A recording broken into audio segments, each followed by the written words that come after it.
మన బాడీలో ప్రతిరోజు కొన్ని కోట్ల ఎర్ర రక్త కణాలు అయితే చనిపోతూ ఉంటాయి. మన బాడీలో ఏంది అంటే ఎర్ర రక్త కణాల సంఖ్య తక్కువగా ఉన్న, రక్తం ఎర్రగా ఉండడానికి అవసరమైన హిమోగ్లోబిన్ తక్కువగా ఉన్న దాన్ని రక్తహీనత అంటారు. రక్తహీనత ప్రాబ్లం ఉన్న వాళ్ళలో ఏంది అంటే ముఖం పాలిపోయినట్లుగా ఉంటుంది, ఎప్పుడు నీరసంగా ఉంటుంది, గుండె దడదడ కొట్టుకుంటుంది, ఒగూర్పు రావడం అలాంటి సింటమ్స్ అయితే కనబడుతూ ఉంటాయి. మన ఇండియాలో ఏంటంటే చాలామంది మగవాళ్ళలో కంటే ఆడవాళ్ళలోనే రక్తహీనత సమస్య ఎక్కువగా ఉంది. ఎందుకు అంటే ఆడవాళ్ళకి నెల నెలకి ఋతుక్రమం కారణంగా కొంత బ్లడ్ అయితే వృధా అయితే పోతూ ఉంటుంది. అందువలన ఆడవాళ్ళలో రక్తహీనత అయితే ఎక్కువగా ఉంటుంది. పాలిచ్చే తల్లులకి, గర్భిణీలకైతే ఇంకా రక్తం ఎక్కువగా అవసరమైతే పడుతుంది. స్త్రీలు ఏంటంటే మగవాళ్ళ భోజనం మీద పెట్టినంత శ్రద్ధగా వాళ్ళ మీద వాళ్ళైతే పెట్టుకోరు. వంట వేసి పెట్టడంలో వాళ్ళకున్న ఎంత ఇంట్రెస్ట్ ఉన్నా కూడా మగవాళ్ళకైతే భోజనం అయితే రుచికరంగా పెడతారు. బట్ వాళ్ళ గురించి వాళ్ళు పట్టించుకోకపోవడం వలన రక్తహీనత సమస్య అయితే వస్తుంది. అంతేకాకుండా మన బాడీలో ఐరన్ అనే ధాతువు అయితే ఉంటుందండి.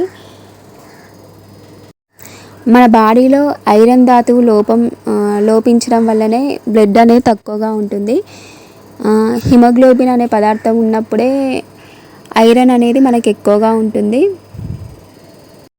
మన బాడీ ఐరన్ ఎక్కువగా గ్రహించాలంటే కంపల్సరీ విటమిన్ సి ఉన్న ఆహారాన్ని కూడా మనం తీసుకోవాలి. ప్రతిరోజు ఐరన్ అండ్ విటమిన్ సి ఉన్న ఆహారాలను క్రమం తప్పకుండా మన భోజనంలో తీసుకున్నాం అనుకోండి, రక్తహీనత సమస్య నుండి దూరం చేసుకోవచ్చు. అంతేకాకుండా ప్రతిరోజు బ్లడ్ కూడా కొత్తగా ఇంప్రూవ్ అవుతుంది.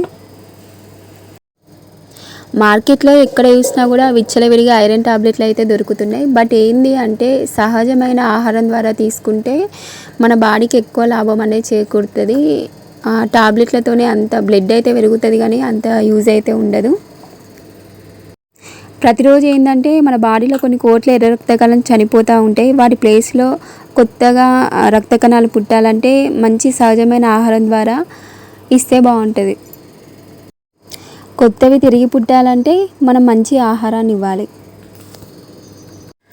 వెజిటేబుల్ జ్యూస్ అండి. వెజిటేబుల్ జ్యూస్లో ఏంటంటే ఒక క్యారెట్ ముక్క, ఒక కీర దోసకాయ ముక్క, ఒక స్మాల్ బీట్రూట్ ముక్క, ఒక టమాటా, ఈ 4 మిక్సీ వేసేసి ఒక పెద్ద గ్లాస్ నిండా జ్యూస్ అయితే తీసుకోవాలండి. దాంట్లో 2 టేబుల్ స్పూన్ల తేనె కలుపుకోవాలి, ఒక అరచెక్క నిమ్మరసం కలుపుకోవాలి. జ్యూస్లా చేసేసుకొని ప్రతిరోజు ఉదయం 7 గంటల నుండి 8 గంటల మధ్యలో ఈ జ్యూస్ అనేది తాగితే బ్లడ్ అనేది బాగా ఇంప్రూవ్ అవుతుంది. ఈ జ్యూస్ అనేది బ్లడ్ కోసమే కాదండి, మీకు ఇది ఒక న్యాచురల్ ఫుడ్, ఒక మెడిసిన్ లాగా పనిచేస్తుంది. రోగాలు రాకుండా ఉండడానికి, ఏదైనా హెల్త్ ప్రాబ్లం వస్తే దాన్ని సెట్ చేయడానికి కూడా ఈ జ్యూస్ అనేది పనిచేస్తుంది. ప్రతిరోజు చాయ్ తాగకుండా, పాలు తాగకుండా ఈ జ్యూస్ అలవాటు చేసుకుంటే చాలా మంచిది. నిమ్మకాయలో ఏంది అంటే విటమిన్ సి అనేది ఉంటుంది. ఈ విటమిన్ సి ఏంది అంటే ఐరన్ అనేది ప్రేగుల నుండి బాగా గ్రహించడానికి అయితే యూజ్ అవుతుంది. ప్రతిరోజు ఈవినింగ్ ఒక ఫ్రూటీ జ్యూస్ అయితే అలవాటు చేసుకోవాలండి. మనం దేని మీదనో ఖర్చు పెట్టే బదులు ఇలా పండ్లకైతే ఖర్చు పెట్టండి. ఆ పండ్లు కూడా పుల్లటి పండ్లు జ్యూసే తాగాలండి. అంటే నారింజ, బత్తాయి, సంతర అంటారు కదండి, అవి పుల్లటి ఎప్పుడు కానీ తినే కన్నా జ్యూసులు చేసుకుంటే మంచిది. ఇది ఏంటంటే మన బాడీలో ఇమ్యూనిటీని పెంచడానికి యూజ్ అవుతుంది. ఏదైనా రోగాలు వస్తే వాటి నుండి పోరాడటానికి కూడా విటమిన్ సి ఉన్న ఆహారాలు అనేది యూజ్ అవుతుంది. కంపల్సరీ ఫ్రూటీ జ్యూస్ అయితే అలవాటు చేసుకోండి. దీనివల్ల ఏంటి అంటే బ్లడ్ అనేది ఇంప్రూవ్ అవుతుంది. పుల్లని పండ్లు అంటేనే కంపల్సరీ అందులో విటమిన్ సి ఉంటుందండి. అందుకే ఈవినింగ్ కంపల్సరీ పుల్లటి పండ్ల జ్యూసే తాగాలి. తేనె అండి. తేనె ఏంది అంటే తేనెని తీసుకోవడం ద్వారా మనకి త్వరగా బ్లడ్ అనేది పెరుగుతుంది. కాకపోతే ఇప్పుడు ఒరిజినల్ తేనె అయితే దొరకటం లేదు, అందుకే కొంచెం రిజల్ట్ లేట్గానే ఉంటుంది. ఒరిజినల్ తేనెకైతే ఒక 10-15 డేస్నే రిజల్ట్ అయితే కనబడుతుంది.